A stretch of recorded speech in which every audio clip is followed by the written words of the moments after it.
Barabara kabisa. Ni saa 5:34 na kama tulivyokuahidi kwamba tuna mjadala wetu hapa siku ya Jumatatu, tunaangazia masuala ya elimu, ima ni katika vyuo, katika shule au taasisi zingine ambazo zinazosaidia kupeana viwango vya elimu mbalimbali kwa vijana na hata pia watu wengine ambao wapo katika jamii. Hii leo mtazamaji, ningependa tuzungumzie swala la elimu ya kiufundi. Ni aina ya elimu ambayo inawafaidi sana wanafunzi ambao huwa mara nyingi hawafanyi vyema katika mitihani yao ya kidato cha 4.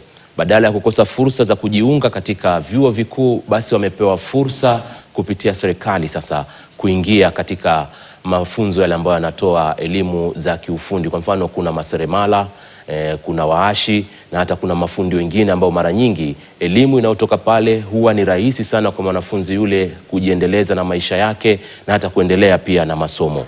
Ndio maana hii leo tukasema wacha tuangazie na tuone elimu aina hii imefika wapi na ni vipi wanafunzi wanaweza pata usaidizi licha ya hali ngumu ya maisha kukabili baadhi ya jamii hapa nchini. Studioni tayari na wageni wangu. Nitaanza na mwisho kabisa upande wa mkono wa kulia kule.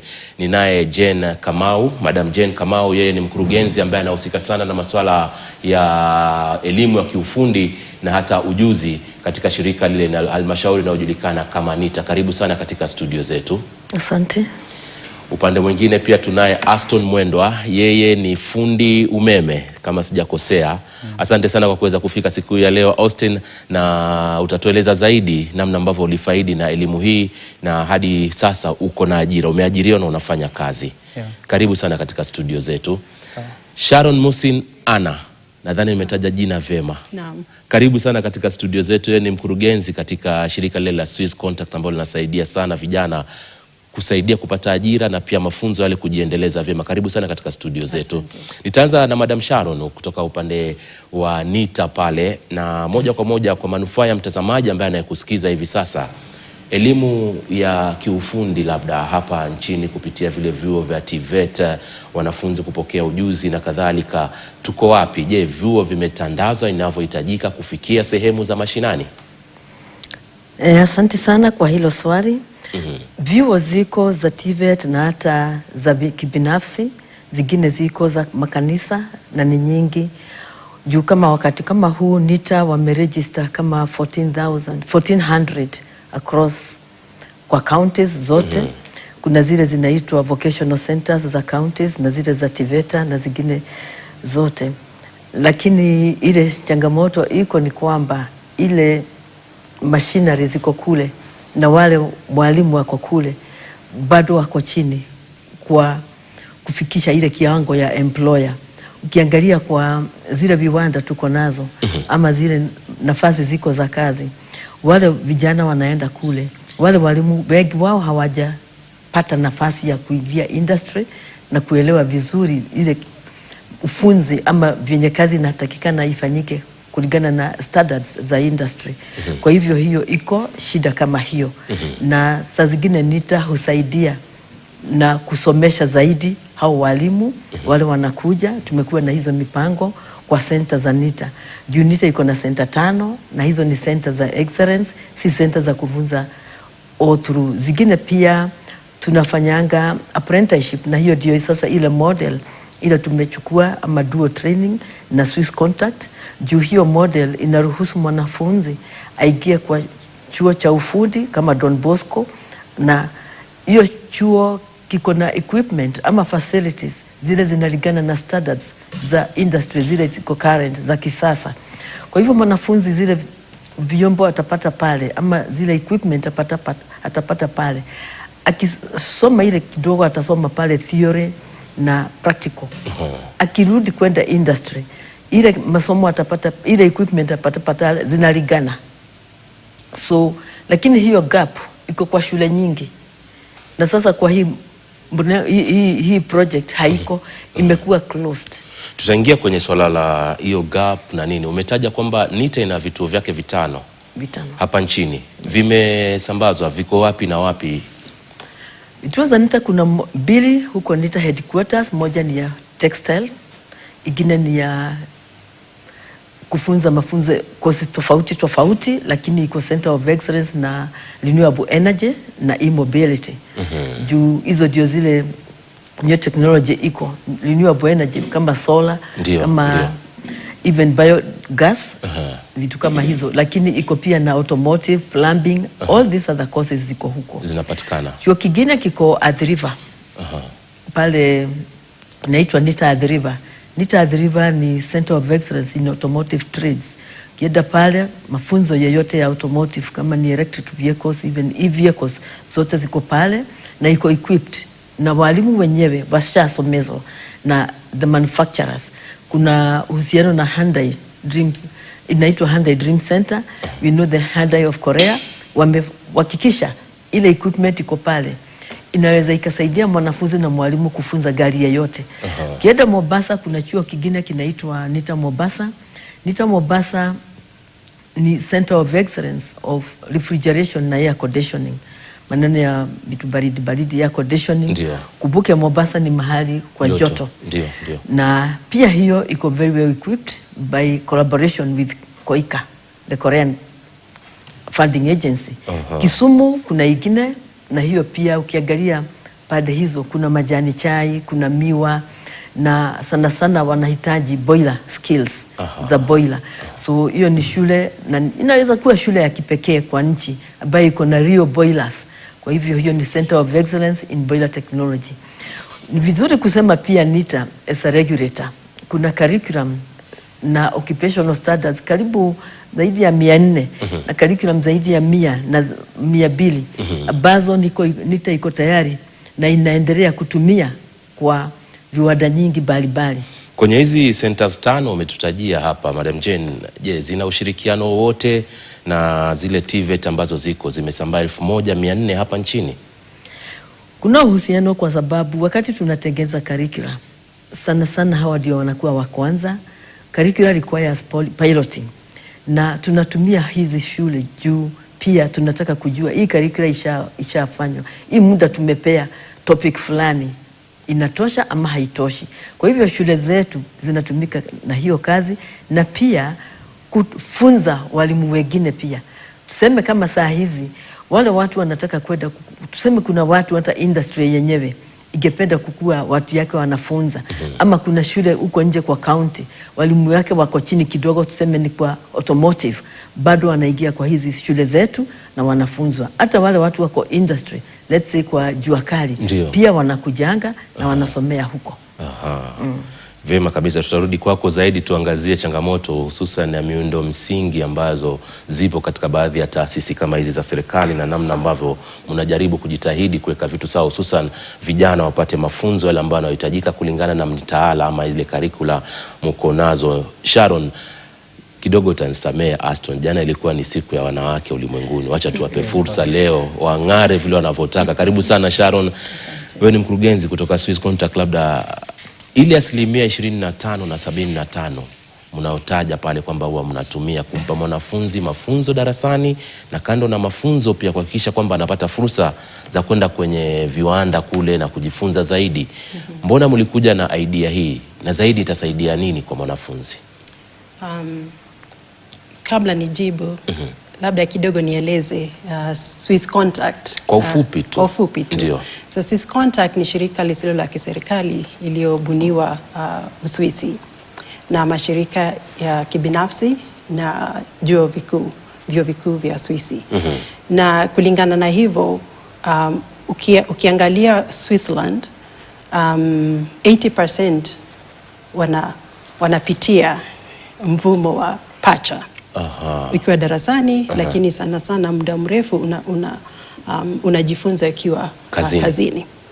So vile tuliangalia success ya Switzerland, ni nchi imeendelea sana, tukajiambia lazima kuna kitu hatuna sisi kama hapa nchini.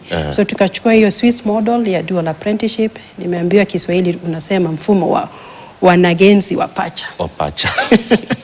Tukauchukua huo mfumo tukaileta hapa nchini, na tukashirikiana na NITA, tukawauliza hiyo dual apprenticeship yenye tuko nayo hapa Kenya iko successful na ni nini, what are the gaps? Ndio.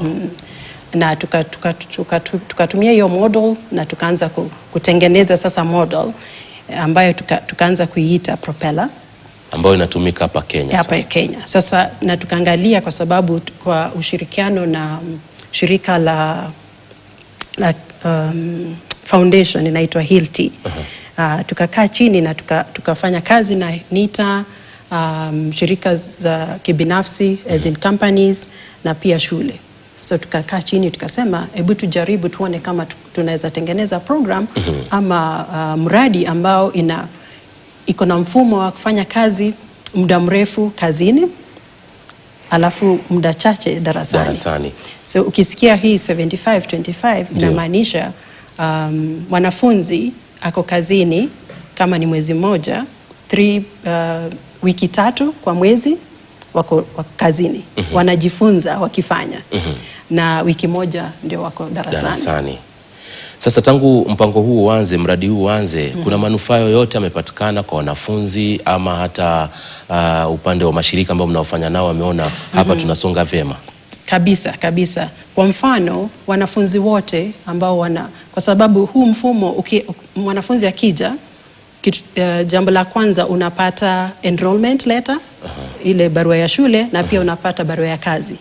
Sasa kutangia mwanzo, siku yako ya kwanza shuleni, unajua unaweza kuwa na mwajiri mwenye unafanya kazi na yeye, akikufunza atakuwa mwajiri wako.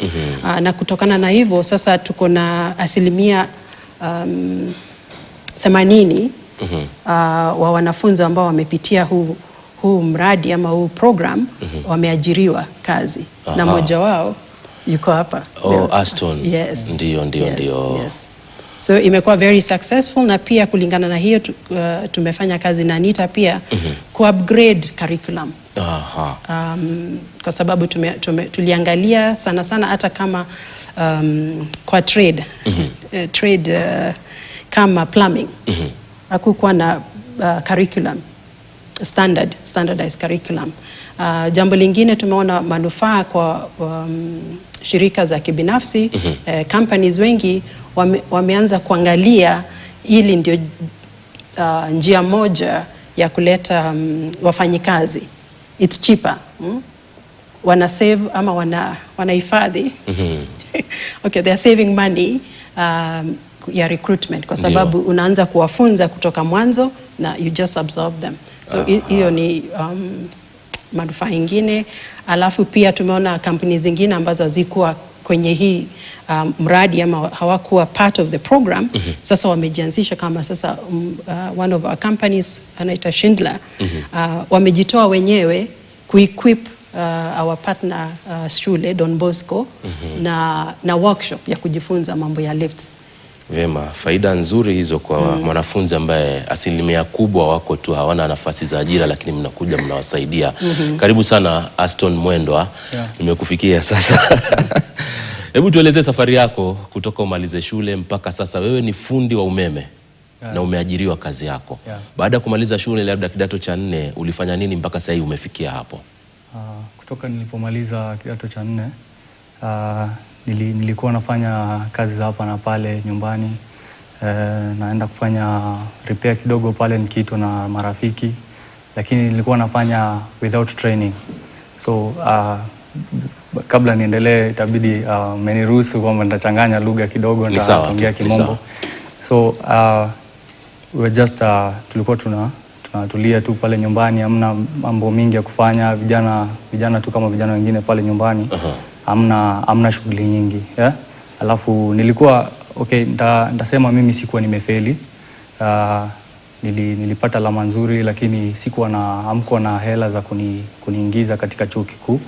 So nilipokuwa nimetulia hivi nikaambiwa na rafiki yangu kuna mpango ambao unaendelea wa kupatia vijana elimu, upate cheti, kwa sababu hiyo ilikuwa main goal hiyo wakati, ilikuwa upate cheti na pia upate kazi, kwa sababu kwa kupata kazi ndio tutapata ila hela ya kuangalia mambo yetu.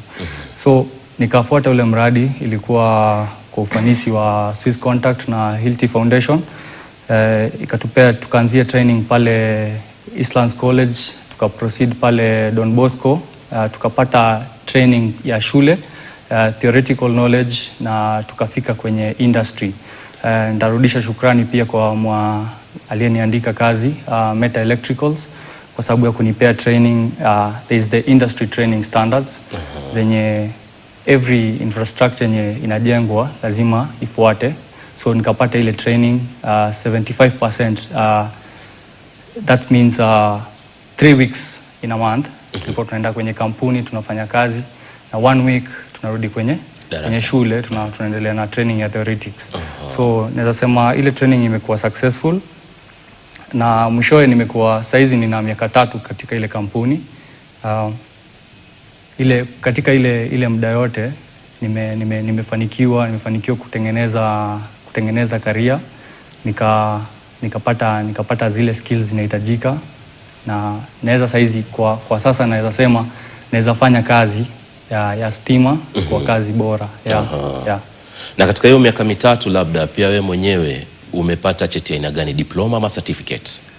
So the certificate we were given, it's like a diploma. Okay. It's globally recognized, and it's NITA certified. We did NITA exams, so it's somehow a diploma. It's a NSC 4. If that is the qualification still. So it's supposed to prove that the technician is able to do skills on the ground. There was that we are talking about the skill gap, that a person coming from the university, industry ina complain kwamba wale ambao wanatoka katika vyuo vikuu wanakuja, lakini wako na information ya kufanya kazi, lakini hawafanyi hiyo kazi vile ambavyo industry ina expect. So inataka watu ambao wanaweza fanya kazi na mikono yao. So kumekuwa na a shift ya industry kutaka watu ambao wanafanya kazi na mikono, si kujua tu ile kazi na kuisema tu peke yake. Bado katika umesema ulipata certificate miaka 3 iliyopita. Je? Hapana. Ni miaka 2, nimekuwa kwa apprenticeship miaka 2. Sasa katika hiyo miaka 2 una fikra za kujiendeleza ujuzi wako, uendelee na masomo zaidi, ama hapo ndio mwisho? Hapana, hapo sio mwisho. Sio mwisho. Tutakuja tuendelee nayo, lakini narudi kwa Sharon hapa. Elimu ya Kenya, je, inamfaidi yule mwanafunzi ambaye ni Mkenya apate kile ambacho anachostahili, ama kuna haja kuifanyia mabadiliko? Manake umetutajia mifano ya mataifa ya nje, na tunafahamu Korea imepiga hatua kubwa sana kwa kazi kama hizi tu za mikono, kazi ambazo kwa Wakenya baadhi yetu tunazidharau na tunasema hatuwezi kufanya, tunataka kuingia kwenye maofisi. Tatizo liko wapi? Kusema kweli, tatizo ni tuko na wanafunzi wengi ama graduates wengi wana graduate, wako na knowledge but hawana ile skill. And I think Austin ameguzia. So kwa hilo ni muhimu kuangalia how graduates wote kila mwaka 500,000 hadi 1,000,000 ndio wakigraduate, mtu ameshatumia miaka 2, miaka 4, hata miaka 5, wengine 6 ndio katika masomo wanamaliza masomo wana kazi. Sasa shida liko wapi? Na kulingana na sisi tunaamini shida iko kwa sababu mafunzo ni theory sana. So huwa ninasema tuko too much knowledge, very little skills. Yeah, hapo ndio tatizo liko, na inabidi tuangalie kama viongozi wa kama Ministry ya Education waangalie sana ni nini lazima tuibadilishe, kwa sababu hata huu mfumo wenye tuko nao vile Austin amesema, hatulengi tu hao wanafunzi wenye kufanya vizuri darasa la 8. La, kila mmoja wetu lazima ukigraduate, ukimaliza shule uko na skill. Haimaanishi ni skill ya mikono pekee. Kumaanisha hapa nilipo mimi mwenyewe naweza enda NITA pale nikajifunza. Si ndio? Lazima. Wacha tusikie upande wa NITA labda. Tatizo liko wapi? Manake ametaja kuna graduates wengi, fursa za ajira ziko kidogo. Je, mtaala mnaotengeneza hii sasa na kuboresha na kuimarisha the curriculum, je, unakwenda sambamba na kasi ya dunia, namna ambavyo ujuzi unavyokwenda ukisonga? Ndio, kwa sababu hata mwenda mwenyewe ashaenda nje na hiyo kampuni yake, ashafanya kazi out of the country, ameenda tu nchi 2 na ametumwa na mwajiri wake na amefanya kazi. Na Ile cheti tunapeana pale NITA ni cheti ambacho mtu ameangaliliwa akifanya kazi, amekuwa supervised, amefanya ile kazi kulingana na venye inahitajika, na hiyo cheti ina confirm ama ni ya kudhibitisha huyu mtu ya kwamba anaweza kufanya kazi huku nchini ama nje. Ile shida iko nchi hii ni kwamba tulifika wakati kila mzazi anataka kuona degree. Ndio. Masomo ya juu. Ndio. Lakini kama wiki imepita tukaambiwa pia na ambassador wa Switzerland huko, hata yule mkubwa sana wa benki ile kubwa sana huko, yeye ameenda through hii mradi wa apprenticeship. Na NITA imekuwa na apprenticeship kwa hii wakati wote, na hata saa hizi kuna wachache, na ile kitu Swiss Contact wamesaidia sana ni kupunguza ile wakati wa shule, tukaongeza wakati wa kwenda kwa kiwanda. Lakini ujue pia tunapopanda juu na Kenya National Qualification Framework levels, pia kutafika wakati zitalingana. Juu mtu akipanda juu anahitajika akuwe labda ni supervisor, labda ni foreman. Kuna skills zile zinahitajika za kufanya hiyo kazi. Kuna vitu tunaita, sijui nitazihitaji kwa Kiswahili, lakini zinaitwa level descriptors. Ndio. Na kwamba zinafafanua kama uko level kama hii level 5 ni nini unafaa kukua ukiweza kufanya. Kienda level 6, level 7, huyo mtu ni nini anahitajika kwake. Tuseme NITA imeweka mikakati na diposa Swiss Contact walionelea NITA ndio itawapeleka venye wanataka na iwafikishe karibu na Switzerland. Juu tuko na ile kitu tunaita scheme. Ukiangalia act ya NITA Cap 237 sana sana imegelea sana juu ya hii mafunzo ya pacha. Na tukatoka hapo, unajua kama act imeshatengenezwa lazima ufafanue kila kitu ile inahitajika. Na kwa hivyo kama tuna employer hapa, kitu ya kwanza ni kufanya contract, ana recruit employer because yeye ndiye ana employ. Kwa hivyo hizi numbers ni nyingi.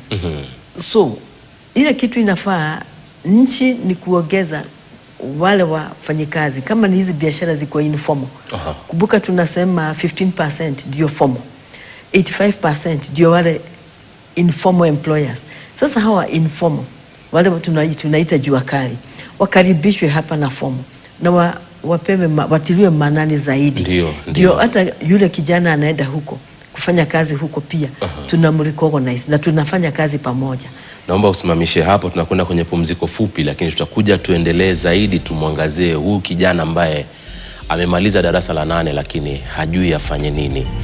Amemaliza kidato cha 4 lakini hajafanya vyema, ashikilie vipi? Tuangazie TVET kwa undani na ushirikiano wa NITA, namna ambavyo unavomfaidi ama utamsaidia huyu kijana. Kama vile Mwenda hapa kidogo amesaidiwa, ameshikiliwa mpaka sasa anajisimamia mwenyewe. Unaendelea kutazama kipindi cha Yanayojiri, mtazamaji. Tunakwenda kwenye pumziko fupi, lakini tutarudi tuendelee na mjadala wetu. Usiende mbali.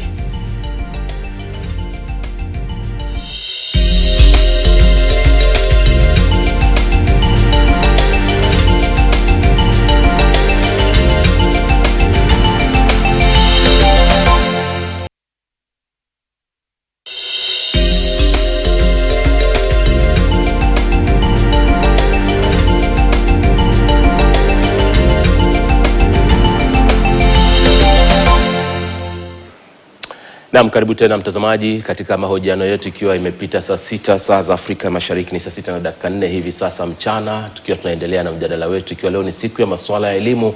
Tunaangazia elimu katika baadhi ya vyuo vya wastani ambavyo mara nyingi vimetokea kuchukua wanafunzi ambao hawakufanya vyema, wameacha masomo yao darasa la 7, darasa la 8, lakini wakati wanapochukuliwa katika taasisi hizi ambazo ni za serikali, mara nyingi huwa wanapata ujuzi mbalimbali na kujiendeleza na maisha yao. Nimeambiwa pia sio ati wanafunzi tu ambao hawakufanya vyema, kuna wanafunzi wamefanya vyema zaidi, lakini kutokamana na changamoto za maisha kidogo unakuta kwamba wao hawezi kuendelea na masomo ya juu. Kwa hiyo vyuo kama hivi sana sana zile TVET zinawasaidia katika kukuza ujuzi na kujiendeleza kupitia taaluma mbalimbali. Na sio pia tu ati kujiendeleza, bali kuna mfumo ambao sasa serikali umeweka kuhakikisha kwamba wanapata vyeti ambavyo vinavyotambulika kimataifa na kuhakikishia kwamba wana ujuzi wa kutosha na kupata nafasi za ajira na kujiendeleza.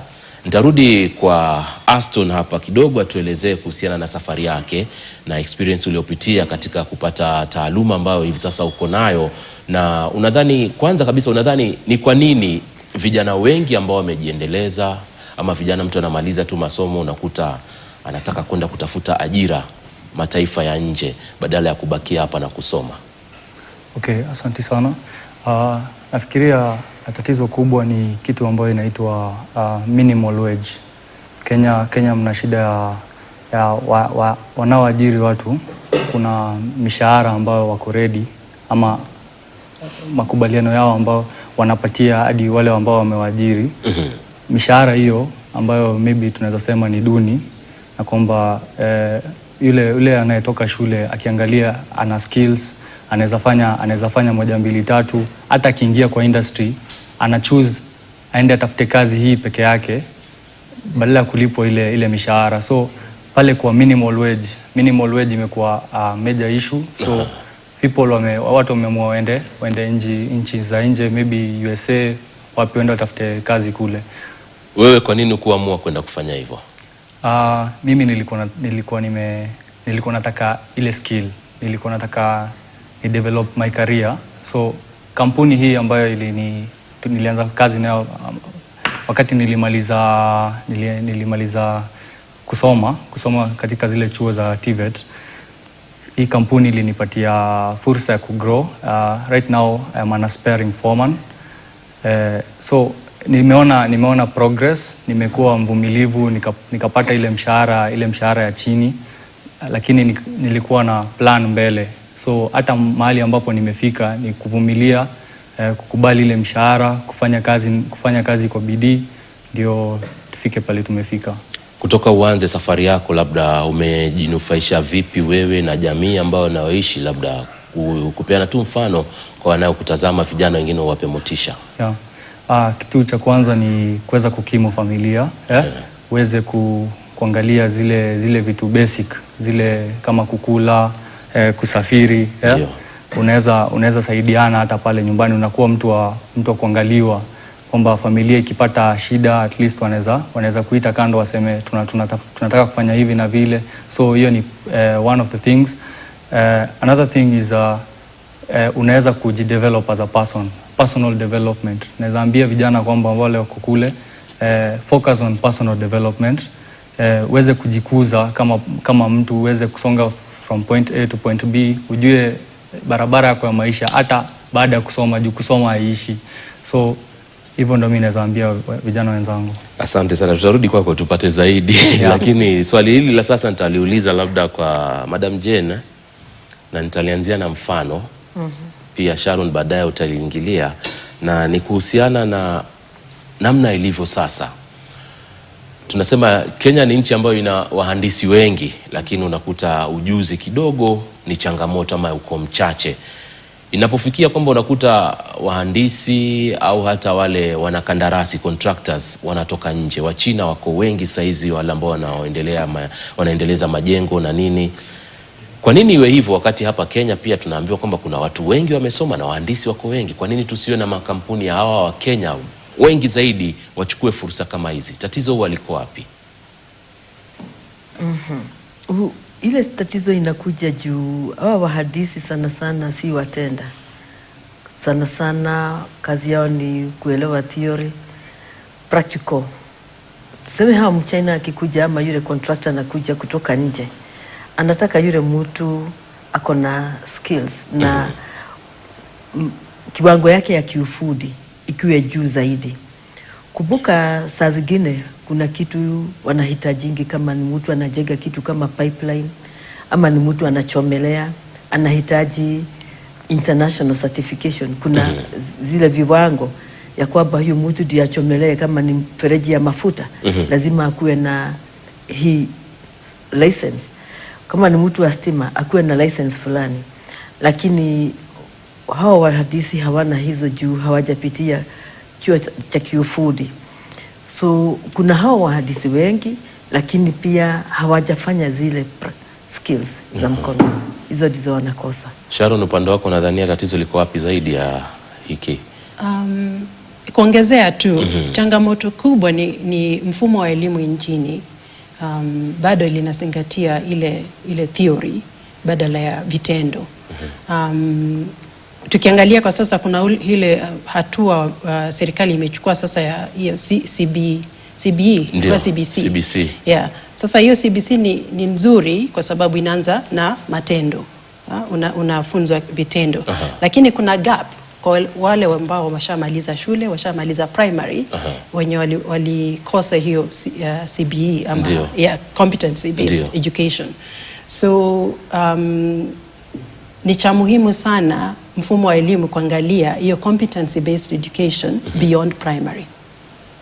Kutoka hata colleges, hata tunajua kwa ukweli kwamba hata wenye hao wahandisi umesema tuko na wahandisi wengi, alafu tuko na ujuzi kidogo. Ni kwa sababu mfumo wetu wa elimu it's not competency based. Hata katika chuo kikuu. So inamaanisha ya kwamba mfumo wetu wa elimu lazima liangalie kila level kutoka primary, secondary, TVET, university. Tuko competency based.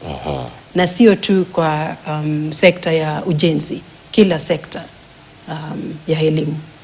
Katika shirika lenu sasa huwa sana mnaangalia nini mnapotoa hizi fursa kwa vijana kama Aston hapa kuhakikisha kwamba kile wanachokwenda kutafuta kama ni kwenye viwanda, kama ni katika maeneo ya kazi, yanawafaidi na pia yanawaweka pale na kuhakikisha kwamba wanaendelea vema kuimarisha taaluma alionao pamoja na ujuzi, vyote vikienda sambamba?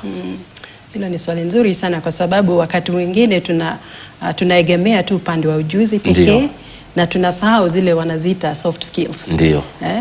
Jinsi ya kuongea. How to present yourself. Yes, how to present yourself. Ndio. Hiyo work ethic. Ni muhimu sana kufika kazini wakati unafaa. Ni muhimu sana kuongea na mentors wako vizuri na heshima. So shirika letu pia linaangazia hiyo. So sio tu mambo ya ushajifunza ujuzi, ushajifunza theory, lakini kuna mambo mengine kwa sababu sisi si robot kweli. Tunafanya kazi na wenzetu, so lazima ujue vile unahusiana na wenzako pia kazini. Ndio basi tunaangazia hiyo sana pia kutoka siku ya kwanza mtu ukishapita, kwa sababu remember tulisema ukianza huu program unaanza na interview ya shule. Ukienroliwa katika shule pia unafanya interview na mwajiri wako. Na kati hiyo lazima tukuprepare unaenda interview aje. So pia tuko na huo mfumo kuhakikisha kwamba huyu this young person akienda kufanya interview na mwajiri anajipresent vizuri na pia mwajiri wake ako na confidence atafanya kazi vizuri. Na mnapokwenda sasa kwenye mwajiri huwa mnamfuatilia kuona anaendelea vipi kwenye ile 75% ambayo atakuwa nayo, maendeleo yake pale pia? Tunaangalia pia, na jambo lingine lenye tumefanya ni kuhakikisha kwamba kuna mentors katika kampuni pia kwa wajiri. So kuna mentors mmoja ama wawili ambao wanawashika mkono. So mwanafunzi anajifunza, but kuna mtu wa kumwonyesha vile anastahili kufanya kazi. Anamenta na vitu vingine, vile tumesema hizo soft skills pia anawaguide wakiwa kazini. Na hao mentors pia tunawapea mafunzo ya kuwa mentor. Ndio. Okay. Madam Jane, labda upande wenu mnasimamia hizi taasisi za serikali, NITA, kuna TVET ambavyo ni vyuo vile vya kiufundi ambavyo vinasimamiwa na serikali. Na katika miaka ya hivi karibuni ni vyuo ambavyo vimetokea kusaidia jamii sana. Natokea jamii ambayo kidogo pia kuna changamoto za masomo. Na unakuta TVET ambazo ziko pale kidogo zimesaidia wale tulioacha kule nyuma kujikimu na maisha kupitia mafunzo na kupata ujuzi. Hivi vyuo vina changamoto nyingi sana. Sijui kama unaweza kututajia baadhi ya challenges ambazo sana ziko pale, na mnafanya nini kuhakikisha kwamba mnawasaidia wale vijana kuepuka changamoto kama hizi? Changamoto ni kama tuseme hata nauli ya kulipa fees ya kulipa pale. Tuseme hii masomo ya kiufundi inatumia materials za bei kali sana. Ukiangalia kama mtu akijifunza maneno ya stima, ni hizo wires zinakuanga bei kali, na shule zingine ziko na changamoto ya kuweza hata kununua zote, na unakuta mwanafunzi amepitia shule bila kufanya zile practical zilikuwa zinahitajika kwa sababu zile materials zimekosa. Shule zingine hazina equipment, lakini hivi karibuni serikali imehakikisha wameshikana, hata vingine ni donors, wameweka equipment kali sana, equipment ya kisasa kwa hizo vyuo. Na ile kitu iko pia ni kurudisha walimu, wale walimu wako pale wawe wanarudi kwa industry, wanaji-upgrade juu teknolojia hubadilika kila siku. Lakini je, walimu wamerudi kwa industry kujua teknolojia ile mpya imefika wapi?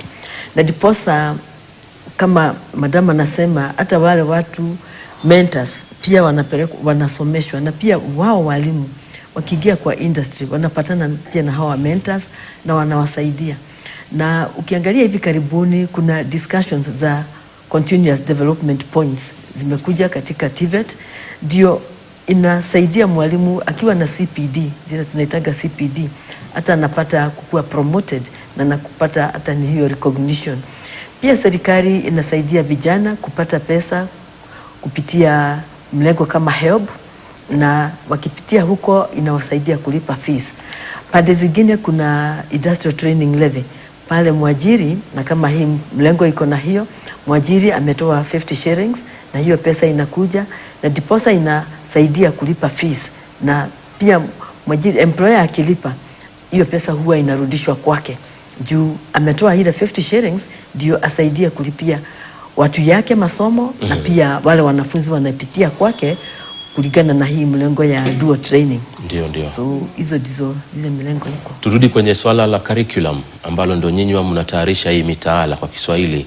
Labda huwa mnazingatia nini mnapokaa chini kuhakikisha kwamba mtaala unafaa uboreshwe zaidi, ama mubuni mtaala ambao utasaidia labda ujuzi wa aina fulani? Je, mmefanya utafiti kutaka kujua kinachoendelea katika baadhi ya hizi taasisi za mafunzo? Ya ile curriculum yatengenezwa juu ya hizi, inahitaji wale watu wako nje kama ni industry, wale contractors na wale wana manufacture, wale wanaelewa zaidi. Juu ukiangalia serikali yenyewe kama TVETA ama kama organization kama wale wanatengeneza curriculum, sio wao wako na zile. Kwa hivyo ni kuita wale wakuje tukae chini na watueleze. Kwa hivyo kazi yetu sana sana ni kucoordinate ndio curriculum isimame venye inafaa, kama ni assessment ikuwe venye inafaa. Hata kwa mfano kama hii program tunafanya na Swiss, hata ile curriculum ikifika kwa industry bado lazima watume report kila mwezi na waseme kulingana na ile curriculum yenye iko hii imesomeshwa hii mwezi. Kwa hivyo hiyo inafuatiliwa. Kama ni shule ile wanaenda kusoma, lazima watume report waseme huyu mwanafunzi ashapita hii mtihani pande hii. Kwa hivyo industry inatuma report yake na pia shule inatuma report yake, na hiyo ndio inaform wakati wa assessment. Kwa hivyo hii ndio tunaiita industry driven, inaelekezwa na industry. Si ati ni serikali. Serikali ni kusaidia kuita hawa watu, lakini inasaidia sasa kujipanga. Na tukiendelea sana na tukikua kwa hii mlengo na tukiexpand, ile kitu inahitajika ni kuona area nyingi kama plumbing. Sasa tuko plumbing, tuko electrical, tumeenda lift mechanics, hata wale wengine wote wakuje. Na nikusema kweli kuna wengi wamekuja na tumefanya na wao. Sasa wale wamebaki tukiwaita wanakuja ndio wanasaidia. Na pia wahusike kama ni kuassess na quality assurance. Diposa industry isibaki ikisema sisi hatuja kuhusika, hatujui ni nini kinaendelea. Na diposa hawa watu wakiachiriwa wamemaliza masomo, industry inasema hawa tunawaelewa na kila wanasoma tunakielewa. Vyema, hiyo tumesikia kutoka kwa upande wa serikali na vyuo vile ambavyo vinafanya hii kazi na namna ambavyo mtaala unavyosaidia, lakini tukija katika shirika lenu huu mfumo wa 25% kwa 75%, unadhani ndio njia ambayo inafaa ichukuliwe sasa na serikali kuhakikisha kwamba sio tu 100% wanafunzi kuwa darasani alafu kutoka hapo ujuzi wanao lakini hawana namna ambavyo ujuzi ule wataufanyia kazi? Hili ni suluhisho kati ya mengi. right? Kwa sekta ya ujenzi hili ndio linaweza kuwa suluhu inayohitajika. Kwa kusema ukweli, shida nchini si ukosefu wa kazi, ni ukosefu wa ujuzi ambao unahitajika na waajiri. Kazi ziko, shida tu natafuta hizi kazi ziko wapi? Ziko kazi ziko, kwa sababu waajiri wanasema hakuna watu wenye tunaweza waajiri nchini, na TVETs na universities wanasema we are graduating graduates are all over thousands of people. So shida kubwa ama tatizo kubwa si ukosefu wa kazi, ni waajiri wakuwe vile tu Madam Jane amesema, waongoze, they be in the lead kutengeneza curriculum, kwa sababu ni hao wako na mahitaji ya wafanyikazi. Ndio. So it's demand driven, kwa sababu mfumo wetu wa elimu imekuwa tu supply driven. So tukibadilisha ikuwe demand driven, tunajua kwa ukweli wanafunzi wakiwa shuleni wanasomea kile ambacho inahitajika, kinachohitajika kwenye soko. Kabisa. Na endelea tu, unajua hapo kuna mambo unataka kuongezea. Endelea Mwende. So madam amesema vizuri sana. Amesema kuna ushirikiano ambao unahitajika. Mimi nitatia usisitizi, kuna serikali, kuna industry na kuna shule.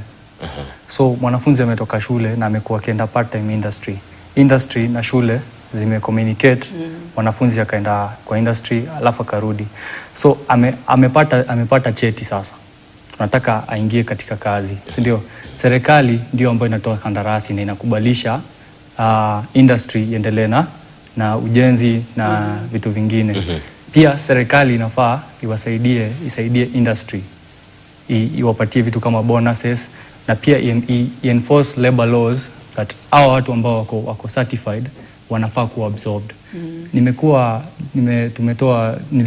nimetoka nje, nimefanya kazi Ushelisheli. Nimeangalia vile ambavyo Ushelisheli inafanya kazi, na nikaona kwamba serikali ya pale wako na labor laws ambao pia wanafuatilia kwamba wanafunzi wao wanakuwa si katika stima peke yake ama plumbing ama nini, lakini kuna other trades, even hospitality na nini. So wale ambao wamesomea hii skill that wanaweza kukubalishwa kwenda mahali fulani. Wanasema that we require from this industry ama this company that they recruit at least this minimal number of trainees from the industry.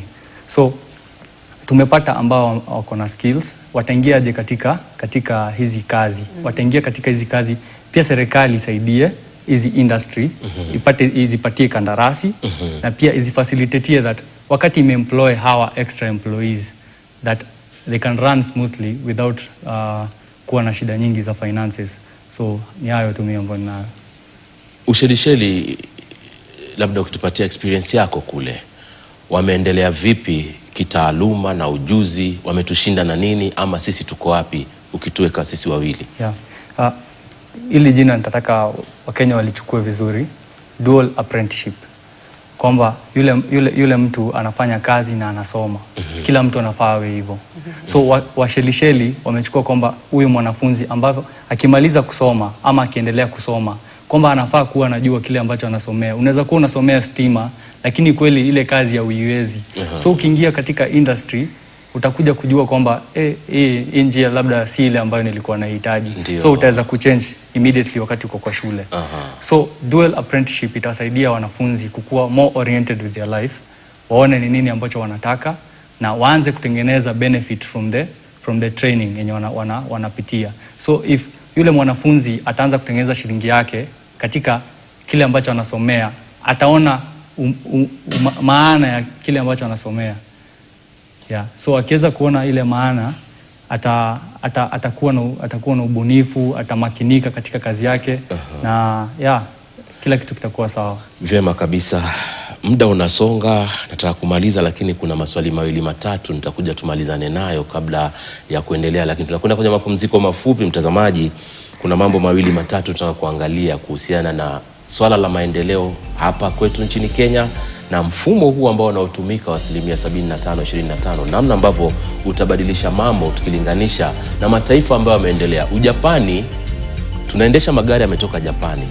Ni kitu gani ambacho wao wanaweza kufanya? Watengeneze magari mpaka wayatayarishe, si tununue tuyalete. Ni kitu gani sisi tunaweza fanya lile gari litengenezwe hapa na tuone kwamba linatumika? Hizi ni nafasi za ajira, ni nafasi za ujuzi na taaluma zingine ambazo zimeunganishwa katika kuhakikisha kwamba tunabuni vitu vyetu wenyewe na tunavitumia. Usiende mbali, tutakuja kumalizia kwenye muda usiokuwa mrefu.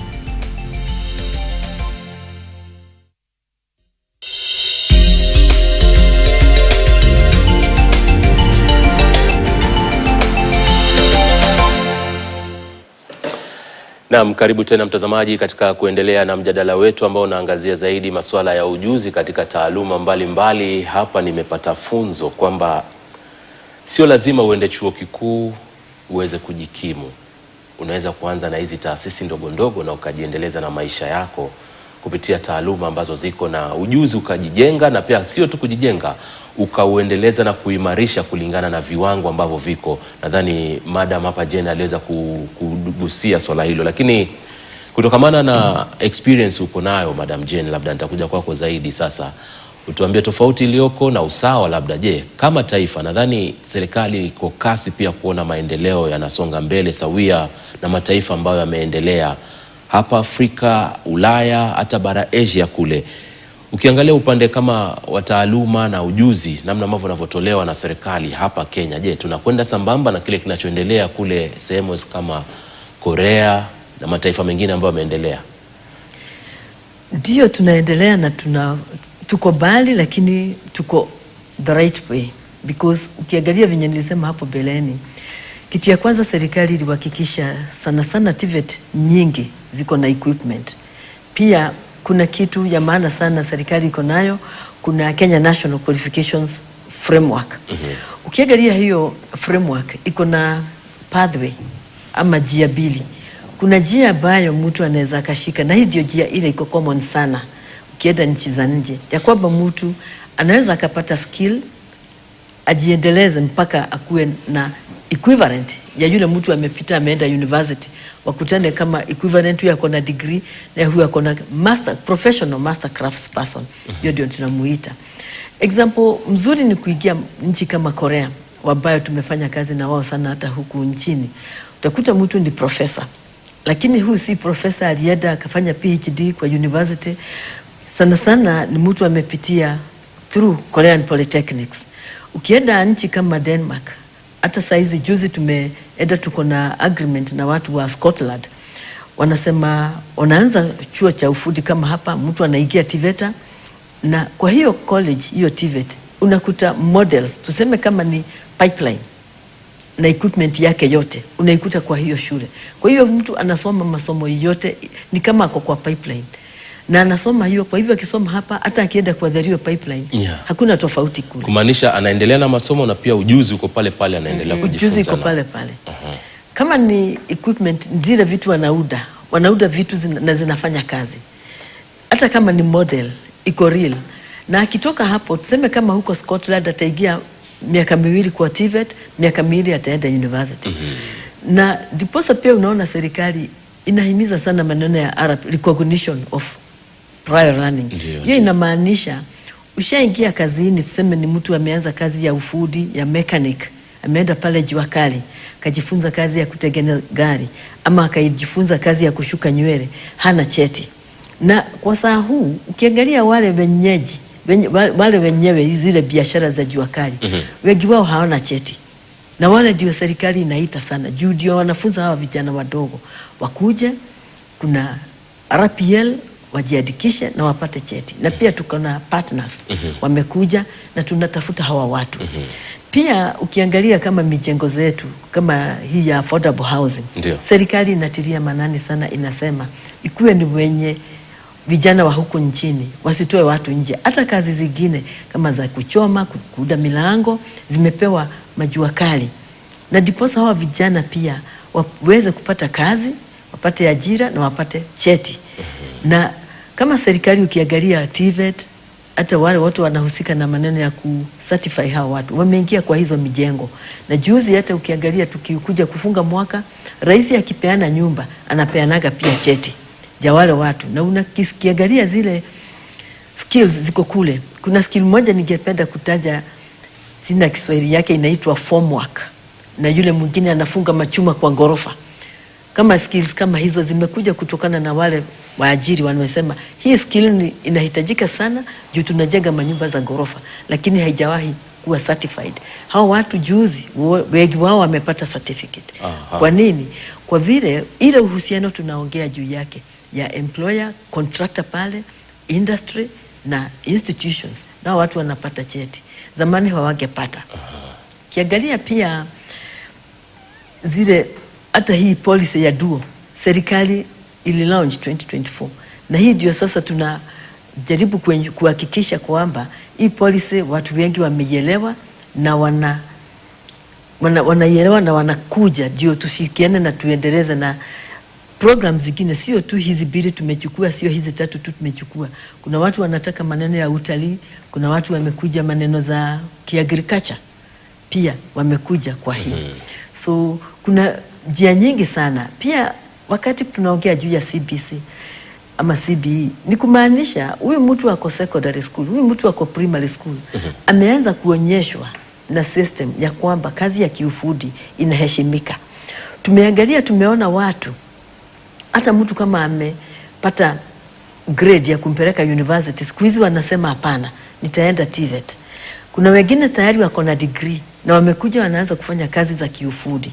Na hao watu ni vizuri wajue, kama wewe uko na hiyo cheti ya degree na umekuja kufanya hizi kazi, tuna recognize ile degree, kuna ile imekupeleka. Kuna vitu tunaita even recognition ya zile tunaita credit transfers.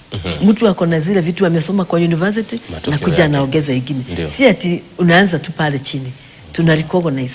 Kwa hivyo mtu asione haya, kuna degree umekaa miaka 4. Kuna kitu unafanya. Kijana ako hapa amesoma miaka 2. Ndio. Kuja pia usome.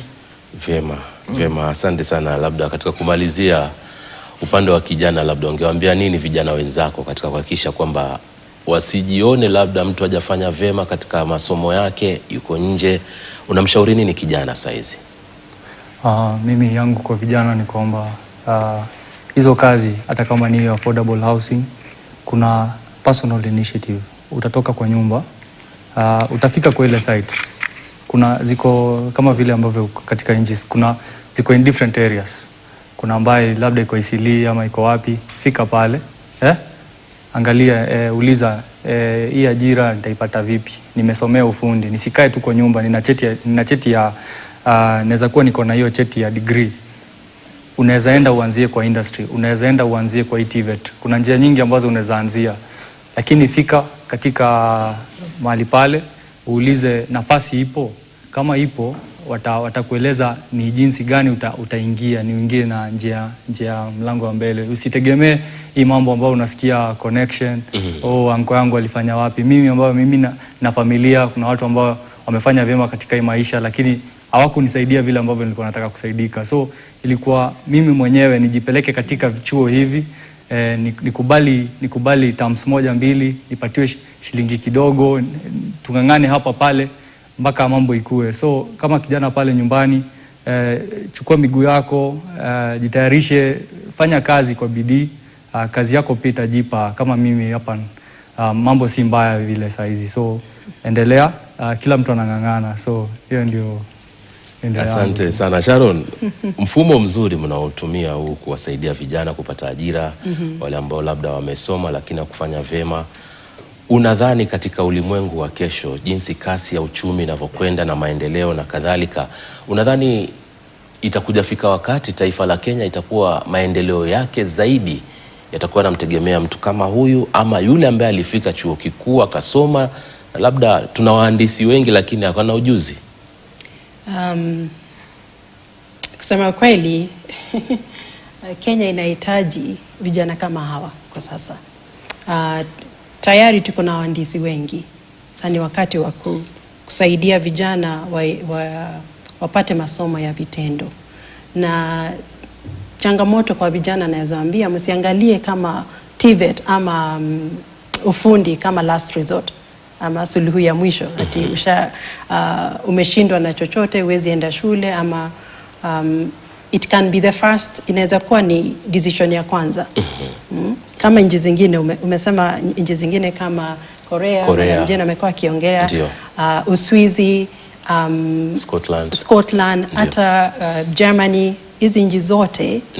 Mtu ukimaliza high school ukiwa 16, 17 unaenda hiyo dual apprenticeship. Ukianzia na ukiangalia nchi kama New Zealand, plumber, kuita tu plumber inaitwa call out cost. Umemwita tu amesema naja ni $20 kabla kuanza kazi. Hajaanza kazi, na kazi akija kwako every hour yeah, every hour is another, you know, the $50 per hour. So call out unasema minimum plumber akija kwako lazima aondoke hapo na $120. Hiyo ni what is that? Almost 20,000 shillings. Na amekuja tu kwako. So kusema kweli kazi ya ufundi ama kusomea ufundi ni kazi nzuri, na tukiendelea, Kenya ikiendelea na ujenzi vile tunaendelea na ujenzi, tunahitaji, kuna hitaji kubwa ya vijana ama mtu yeyote, sio vijana pekee, hata kama mimi mwenyewe natamani sana kujifunza what is it, carpentry, useremala. Yes. Kushika mbao, kupiga randa. Natamani sana, hata nishaongea na Don Bosco. Unaenda kujifunza? Najifunza. So kazi ya mkono ina maana sana, na kupitia programi kama hii ya Propeller vijana wanaweza kupata ujuzi, uzoefu wa kazi, kwa sababu ni dual, right? So unapata ujuzi, unapata uzoefu wa kazi na pia unapata stipend. Uliuliza hapo awali, vijana wanatoka, backgrounds zenye hawajiwezi, unapata stipend pia. So unaweza jisimamia hata wakati unaendelea na masomo. Asante sana. Labda kumalizia na Madam Jane, kauli yako ya mwisho. Pia ningependa kusema yeye ameongea maneno ya kujituma. Na kuna counties pia. Na county governments ukiangalia venye wengi wao wako na county plans, economic plans. Na hizo plans zinahusu hata wako na youth wagapi, wako na projects gani, ni nini wanataka kufanya kwa hizo counties. Zingine wako na even mahali wameweka kando za kufanya biashara, za kufanya manufacturing. Kwa hivyo counties wako na maana sana, juu wao ndio wanaelewa ile mahitaji iko ya watu, like labor market information. Ni kina nani wanahitajika kwa hiyo county, ni kazi gani ziko kwa county. Na counties wanashikilia na serikali na TVETs, na pia ujue TVETs ziko kwa hizo counties. Kwa hivyo counties wanaweza kusaidia pakubwa sana kufashion ile masomo ina happen kwa ile TVET ikuwe inalingana na ile mahitaji ya ile county. Pia kuna kitu kwa kila mahali, kuna kazi inaendelea. Kuna kitu tunaitanga skills pyramid. Kiangalia pale juu mkubwa ni mmoja. Lakini huku chini wafanyikazi wamejaa chini. Kwa hivyo wakati watu wanafikiria nitaenda kufanya nini, ni vizuri pia hiyo kitu inakuwa katika the back of their mind, ya kwamba wafanyikazi ndio wale tunahitaji wengi. Tukipanda juu tunahitaji supervisors wachache. Kwa hivyo huku chini ndio kazi inahitajika nyingi, wafanyikazi wanahitajika wengi. Kwa hivyo watu wote wakikimbia pale juu, wote kila mtu anataka degree pia ujue haina specialization. Saa hizi ukiangalia kama huyu anasema yeye ni electrician, kumaanisha hakuna confusion. Ukiitana unaita electrician na kuja kuuda stima. Mwingine atajiita plumber, lakini mtu akisema mimi ni engineer, utampea kazi gani? Yeye ni supervisor, atakuwa pale juu, kazi yake ni kuhakikisha electrician amefanya, labda huyu amefanya.